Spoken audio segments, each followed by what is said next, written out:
The likelihood of seraglio in my bungalow is slim, but I'm not completely ruling out the idea. You had to show hope in these perilous times.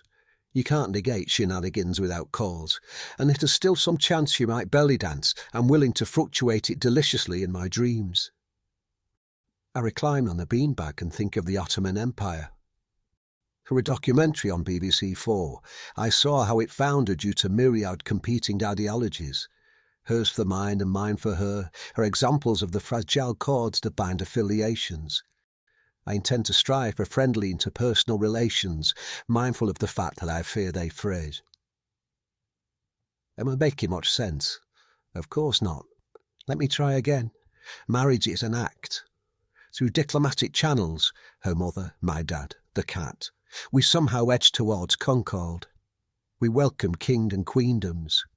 I don't want my patch World War I and my Archduke Franz Ferdinand. But nor do I yet discard dreams of cornucopia, doable with stroke of luck and the moment of her weakness.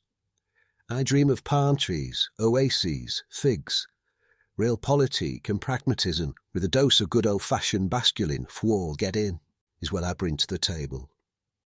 Sex is in its infancy in Crumpsall, next to what I see on TV, even in the most buttoned-up assessments of the Oriental sensibility. That's a lovely bunch of coconuts, by which I mean tits.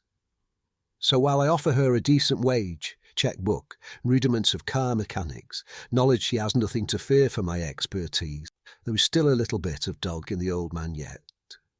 I'm capable of more than twisting off the top of the jar of beetroot on command. I might annex her fruitful vines, her acreage of farmland, that which is breadbasket on my appetite, and give in return stability, and take the dog out. We compromise. We form a cohort. I think in macro-historical terms. Otherwise, what use is the idea we are all part of a family? Families have disputes, grief, blood enmities. It ain't all linking arms on the dance floor to Neil Diamond at a wedding. It's building a supremacy, a powerhouse secure. You have to strive the higher aims in our Europe. Write a communique, but go about it gently. That channels of communication, behind-the-scenes diplomacy. You know what I mean.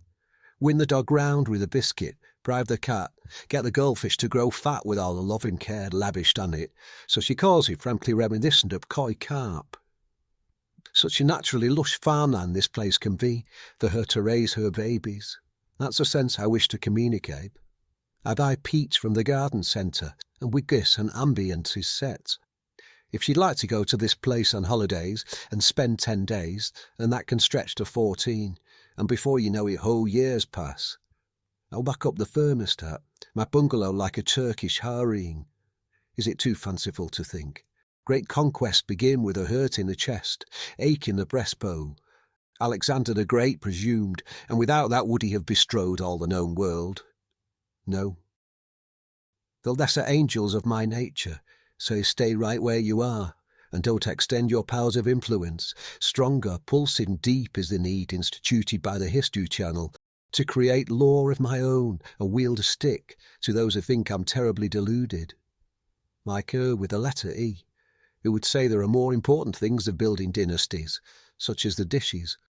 What on earth have I been doing, knitting fog all afternoon? I don't respond. I won't engage with fripperies. Daytime means I go and put my marigolds on, and when the hot tat, see steam float away. One day there'll be a chord. We'll forge a treaty. Won't we?